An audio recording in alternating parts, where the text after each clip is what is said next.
हरे कृष्ण कृष्ण कृष्ण हरे हरे, हरे राम राम राम हरे हरे। हरे कृष्णा।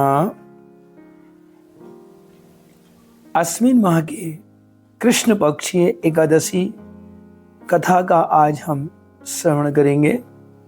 आज की एकादशी का नाम इंदिरा एकादशी है। ये इंदिरा एकादशी का महत्व इसलिए और भी बढ़ जाता है क्योंकि इस एकादशी में पितृपक्ष आते हैं।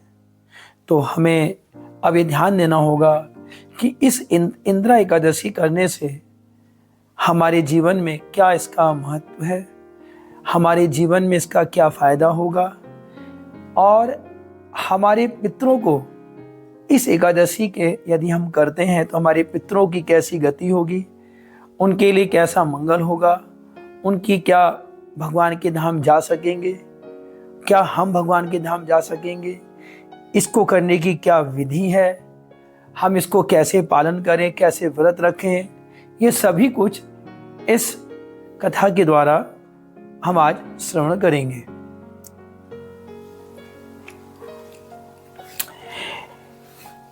एकादश्यां मुनि श्रेष्ठ श्राद्धते भुक्ते नरो यदि प्रतिग्रासं सा भुक्ते विष्ठात् मूत्रं तु किल विषम। सनंत कुमार संहिता में इसका वर्णन आया है कि एकादशी के दिन यदि श्राद्ध तिथि आ जाए और उस दिन यदि कोई भोजन करता है तो प्रत्येक ग्रास में मल मूत्र रुधिर अपवित्र वस्तु का भक्षण करता है। मतलब एकादशी क्या, मैं तो आपसे हमने कितनी बार कहा है कि किसी भी एकादशी को हमें अन्य भोजन नहीं करना चाहिए। ये तो बात इस पितृपक्ष की एकादशी है तो हमें बिल्कुल भी नहीं करना चाहिए। एकादशी के दिन हमें पूरा दिन हमें भगवान का ध्यान कीर्तन कथा और व्रत अच्छे से करना चाहिए। व्रत करने के भी मैंने आपको कई तरीके बताए थे। आप निर्जल व्रत कर सकते हैं जिसमें आप कुछ भी नहीं लेते, जल भी नहीं लेते। सजल रख सकते हैं जिसमें आप जल ले सकते हैं। और तीसरा होता है सफल, यानी जिसमें आप व्रत का खाना ले सकते हैं, जैसे आलू है, फल है, कोटू सिंगाड़े है, दूध से बने हुए सामान है और शुद्ध घी इसके द्वारा हो, काजू बादाम ड्राई फ्रूट मैंने बताया इनको ले सकते हैं। नमक और भी ले सकते हैं एक समय, लेकिन नमक शुद्ध होना चाहिए। लेकिन अन्य बिल्कुल नहीं लिया जाता। आज के दिन शुद्ध घी से खाना बना सकते हैं, मूंगफली के तेल से बना सकते हैं, नारियल के तेल का यूज़ कर सकते हैं, लेकिन साबूदाने का यूज़ नहीं करते, हरी मिर्च यूज़ नहीं करते, किसी प्रकार के मसाले यूज़ नहीं करते, चाहे मसाले में कुछ भी आ जाए। हरी धनिया यूज़ नहीं करते, कुछ भी अन्न का यूज़ नहीं करते हैं किसी भी एकादशी को। ये आज ही की नहीं है, हर एकादशी को बताया जाता है। और देखिए, ये तो हमने बताया कि ये नहीं यूज़ करते, तो जो बताया गया उनको भी हमें लेना चाहिए, जो नहीं बताया नहीं लेना चाहिए। इसके अलावा आज की एकादशी का, जैसा कि मैं बोल रहा था कि अगर श्राद्ध तिथि आ जाए तो हमें उस दिन भोजन नहीं करना चाहिए, और अगर भोजन करते हैं तो भोजन अपवित्र हो जाता है, जिसका भक्षण करने से हमारी दुर्गति होती है। भगवान श्री कृष्ण से महाराज युधिष्ठिर जी एक प्रश्न करते हैं और कहते हैं कि प्रभु, मैं इंदिरा एकादशी का महत्व जानना चाहता हूँ और उसके बारे में बताइए। तो भगवान श्री कृष्ण महाराज युधिष्ठिर से कहते हैं कि सतयुग में इंद्रसेन नाम के एक बड़े पराक्रमी राजा थे। वह अपने परिवार, परिजनों और सेना सामंतों के साथ महास्मिति नगर में रहते थे। वो बड़े ही धन्यधान राजा थे। राजा इंद्रसेन बड़ी श्रद्धा के साथ भगवान श्री हरि की उपासना करते, निरंतर हरिनाम करते, जप करते, कीर्तन करते। इस प्रकार वे भक्तिमय जीवन गुजारते। एक दिन बड़े प्रसन्नचित्त होकर के राजा अपनी सभा में विराजमान थे। तभी उसी समय महामुनि नारद जी आकाश मार्ग से चल करके वहां उपस्थित हुए। श्री नारद जी को आया हुआ देखकर राजा ने अपने सिंहासन से उठकर बड़ी श्रद्धा के साथ उन्हें दंडवत प्रणाम किया, उन्हें आसन दिया, उनके चरणों को धुलाया, उनकी आरती की, माल्यार्पण करा और विधि पूर्वक उनकी पूजा की और उनकी स्तुति की। तब नारद जी ने पूछा, हे राजन, क्या आप सब कुछ कुशल है? आपका हरि भजन कैसा चल रहा है? सब ठीक है? देवर्षि नारद जी के ऐसे वचन सुनकर राजा ने कहा, हे मुनिवर, आपकी कृपा से सब कुछ कुशल मंगल से है। आज आपके दर्शन से मैं धन्यधान हो गया हूँ। आपने कृपा करके मुझे दर्शन दिए, मेरे घर आए, क्या मैं आपकी सेवा कर सकता हूँ? मुझे आदेश दीजिए। राजा की विनम्र प्रार्थना सुनकर नारद जी बोले, हे राजेंद्र, एक आश्चर्य घटना सुनी है। मैं अभी ब्रह्मलोक से यमलोक गया। यमराज जी जब वहाँ पहुँचा तो यमराज जी ने बड़े ही आदर से मेरा सत्कार किया, आदर सत्कार किया, मेरी पूजा की, मुझे ऊंचे आसन में बिठाया। फिर यमराज जी ने मेरी स्तुति की। तभी यमराज जी की सभा में एक पुण्यात्मा व्यक्ति आए। उन्होंने मुझे आपके लिए संदेश भेजा है, ध्यान से सुनिए। ये पुण्यात्मा व्यक्ति आपके पिताजी ही थे। उन्होंने कहा, महेश्मतीपुरी के राजा महाराज इंद्रसेन मेरा पुत्र है। हे नारद जी, मैं आपसे कहना चाहता हूँ कि पिछले जन्म में मैंने किए गए पापों की वजह से मुझे यमलोक में रहना पड़ रहा है। हे पुत्र, मेरे पुत्र से कहिएगा, हे पुत्र, अश्विन महीने में कृष्ण पक्ष की जो इंदिरा एकादशी आए, ये पितृपक्ष की एकादशी भी कहते हैं, ध्यान दीजिएगा। इस एकादशी का व्रत करके ये फल मुझे दे करके मेरा इस यमलोक से उद्धार करें। देखिए, उनके पिताजी तो अच्छे होंगे, लेकिन यमलोकपुरी में रहना भी ठीक नहीं है। यमलोकपुरी में वो लोग रहते हैं या तो जिनको यमदंड मिलता है, या फिर यमलोकपुरी में दरबार में जो यमराज जी की सेवा में करते हैं, लेकिन वहाँ पर जीवन है तो सही, चीखे बुखार, एक प्रकार की जेल की ही नौकरी हुई, लेकिन फिर भी गलत कुछ किया होता है तभी हमें यमराज जी के दरबार में जाना पड़ता है। या भी यदि हम अपना जीवन भगवान में समर्पण कर दें, भगवान में लीन कर दें, अपना जीवन एकादशी व्रत, हरि नाम और जीवन सात्विक भोजन, किसी के लिए गलत नहीं, कोई निंदा नहीं, कोई क्रोध नहीं, सबके लिए अच्छा सोचें। जो हमसे हो सके हमें सबके लिए करना चाहिए। किसी का धन नहीं हड़पना, किसी के लिए बुरा नहीं कहना, जो मिल जाए उसे प्रसन्न रहना, यही जीवन करते हुए, भगवान का नाम ध्यान करते हुए, जप करते हुए अगर हम इतना जीवन गुजारे तो हमें भगवान के धाम जाने का मौका मिल सकता है। ठीक है। वैसे तो आज ये पिताजी इनकी प्रार्थना कर रहे हैं कि हे नारद जी, आप जा करके मेरे पुत्र से कहिएगा,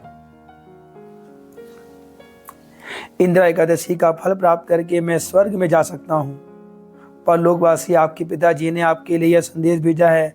मैं यही चाहता हूँ कि आप अपने पिता की इस इच्छा को पूर्ण करें और इंदिरा एकादशी व्रत का बड़े प्यार व निष्ठा से पालन करें। तब राजा ने वो कहा, हे देवर्षि नारद, आप मुझे इंदिरा एकादशी व्रत करने का विधि बताइए, मैं उसको नहीं जानता हूँ। तब नारद जी ने कहा कि हे नारद जी क्षमा करें, नारद जी ने कहा, हे राजन, दशमी के दिन प्रातःकाल ही शौच स्नान से निवृत्त होकर के पितरों का श्राद्ध कर्म करें। दिन में एक बार भोजन करके रात्रि को भूमि पर शयन करें। लेकिन मैं फिर बोलना चाहता हूँ, ये जो भूमि पर शयन करने का आया है शब्द, ये आवश्यक नहीं है, लेकिन उस स्थिति में अगर कर सके तो ठीक है, लेकिन अपने हिसाब से देखिएगा। क्योंकि बिस्तर का इसलिए परहेज किया जाता है कि जिस बिस्तर पर अगर गृहस्थ जीवन है तो उस बिस्तर पे इससे नहीं सोना चाहिए। यदि आप ब्रह्मचर्य हैं तो उस बिस्तर पे सो सकते हैं, कोई गलत नहीं है, लेकिन गृहस्थ जीवन है तो कोशिश कीजिए कि ज़मीन पे आसन अच्छा सा बना के लेटें। नहीं तो ऐसा कोई ज़रूरत नहीं है, कलयुग का समय है।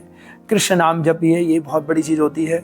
कृष्ण नाम सारे चीज़ों को, कमियों को दूर करता है। जो कमियां हैं, अगर ये सारी इनमें से कुछ बोला जा रहा है, इनमें से इसको आप पूरा नहीं कर सकते हैं, तो हरि नाम कीजिए, तो वो कमी ऑटोमेटिक आपकी पूरी हो जाएगी हरि नाम करने से। तो अगर मैं कुछ बातें जो इसके नियम की बता रहा हूँ, अगर आप करते हैं तो अच्छी बात है, नहीं तो कोई बात नहीं।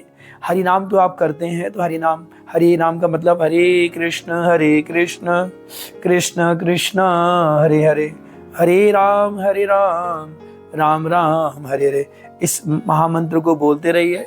तो जीवन में अगर आपसे बहुत सारे हमारे कर्मकांड के नियम होते हैं, जो हमारे दैनिक जीवन में नियम होते हैं, उनमें से कुछ अगर हमारे छूट भी जाते हैं, तो हरि नाम करने से ये नियम इतने नहीं रहते जितने होने चाहिए, कम भी हो सकते हैं। दूसरे दिन प्रातःकाल ब्रह्म मुहूर्त में उठ करके अच्छे से स्नान वगैरह करके, मुंह वगैरह दांतों को धो करके ध्यान रखें। जिस दिन हमारा एकादशी व्रत होता है, उस दिन हमें दातुन नहीं करनी चाहिए, दांतों में ब्रश नहीं करना चाहिए। ब्रश दशमी को ही, रात को ही दांतों को अच्छे से साफ कर लें, ब्रश कर लें, पेस्ट कर लें, ताकि एकादशी को इसकी ज़रूरत ना पड़े। एकादशी को केवल आप मुँह से जल से कुल्ला कर सकते हैं, लेकिन ब्रश ना करें।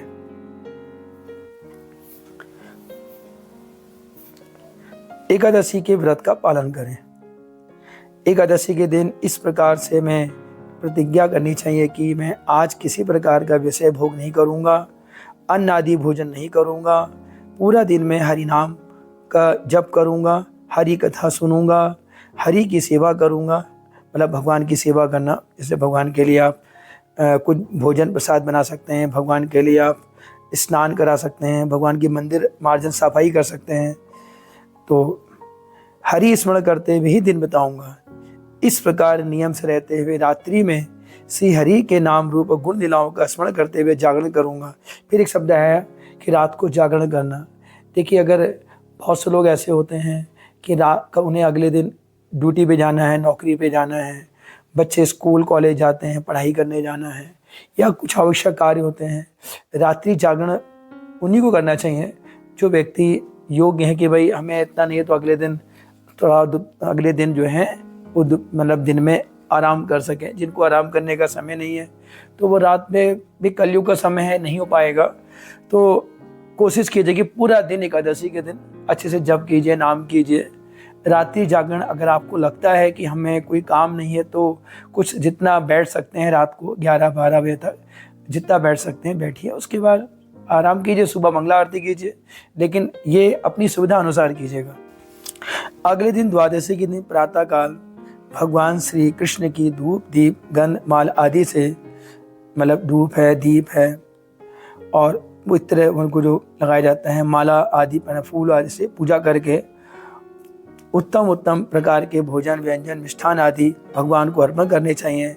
और उसी महाप्रसाद से श्रीमन नारायण साईं रामदेव के साक्षी सानिध्य में ही पितरों का तर्पण करना चाहिए। जिस अगर आपका कोई एकादशी का जिसका एकादशी का वो रहे होंगे, जिनको श्राद्ध करना होगा, तो वो जो भगवान का आपने जो भोजन प्रसाद सुबह भोग लगाया है, उसी भोजन प्रसाद से जो आपने बढ़िया बढ़िया चीज़ें बनाई है भगवान के लिए, हाँ, भगवान के लिए बढ़िया उत्तम उत्तम चीज़ें, पूड़ी है, क्या नाम है, खीर है, जो भी आप बना सकते हैं, पुलाव है, सब्जी बढ़िया हो गए 2-3 प्रकार की, जो भी आप, इमरती, जलेबी, जो आप बना सकते हैं वो सब भगवान को अर्पण कीजिए। ठीक है। और ध्यान रखें, उड़द की दाल का यूज़ ना करें। प्रयास करें कि उड़द की दाल जो होती है ये 4 महीने नहीं खाई जाती है।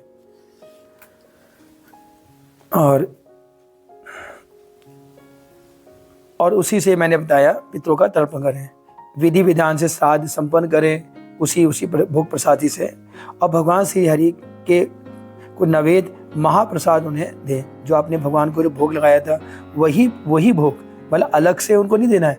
जो भगवान का जो भोग लगाया था वही भोग अपने सभी खाने में मिला दीजिए और उसी खाने को पितरों को अर्पण करिए। फिर इसके उपरांत शेष सदाचारी जो विष्णु भक्त हैं, जो वेदज्ञ हैं, सब वेदों को जानने वाले ब्राह्मण भक्तों को पूजा करके उन्हीं नवेद प्रसाद से उनको भोजन करवाना चाहिए। उन्हें धन, वस्त्र, दक्षिणा आदि प्रदान करें।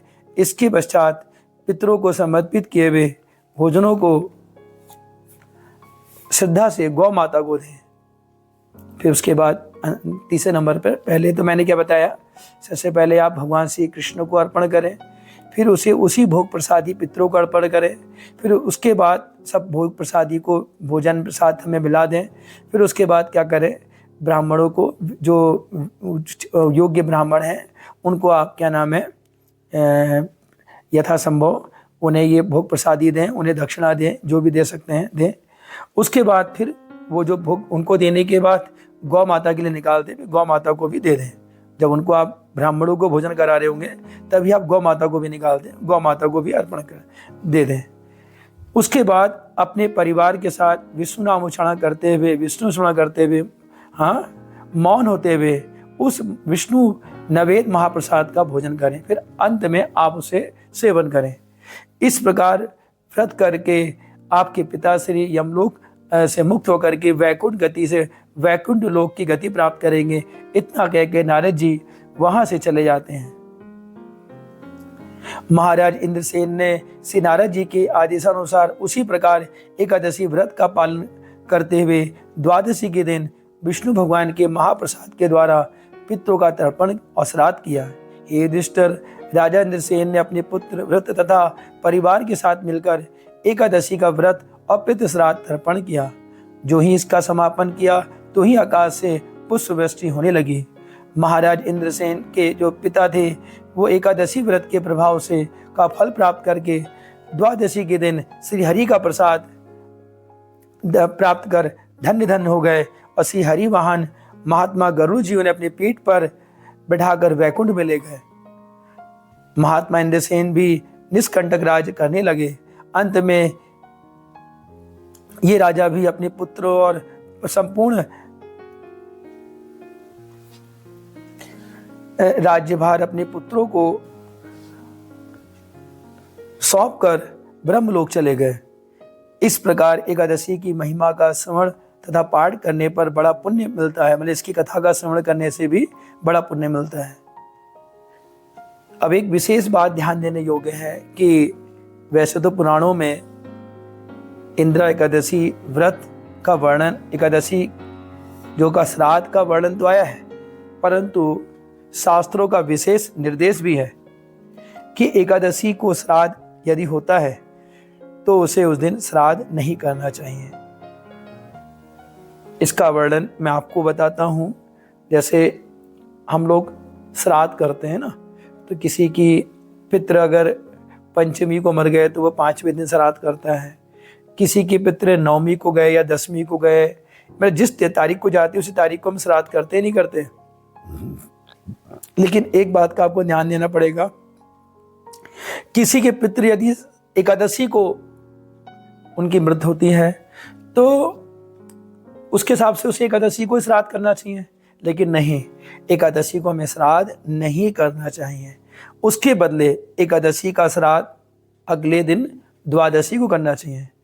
इसका कारण है क्योंकि एकादशी के में अन्न में पाप पुरुष निवास करता है, और यदि हमने उस एकादशी में, क्योंकि बिना अन्न के तो आप श्राद्ध करोगे नहीं, अन्न तो जरूरी होगा, और ये अन्न में यदि पाप पुरुष निवास करेगा तो यदि आपने क्या करा, वो श्राद्ध कर दिया, तो वो श्राद्ध जो करेगा, हाँ, जिसके लिए किया गया है और जो कर रहा होगा, तीनों के लिए ये ठीक नहीं होगा। इसका वर्णन मैं अपने मन से नहीं कह रहा हूँ, इसका वर्णन ब्रह्म वैवर्त पुराण में आया है। ब्रह्म पुराण में इसका वर्णन क्या है, इसकी सुनिए, बड़ी अच्छी सी बात बताई गई है जो हमें जीवन में उसको फॉलो करनी चाहिए। ये को कुर्वन्ति महीपाला श्राद्धं त्वेकदासी दिने त्रयस्ते नरकम यान्ति दाता भोक्ता परे तक। एक बार और सुनेंगे। ये कुर्वन्ति महीपाला श्राद्धं त्वेकादशी दिने त्रयस्ते नरकम यान्ति दाता भोक्ता परे तक।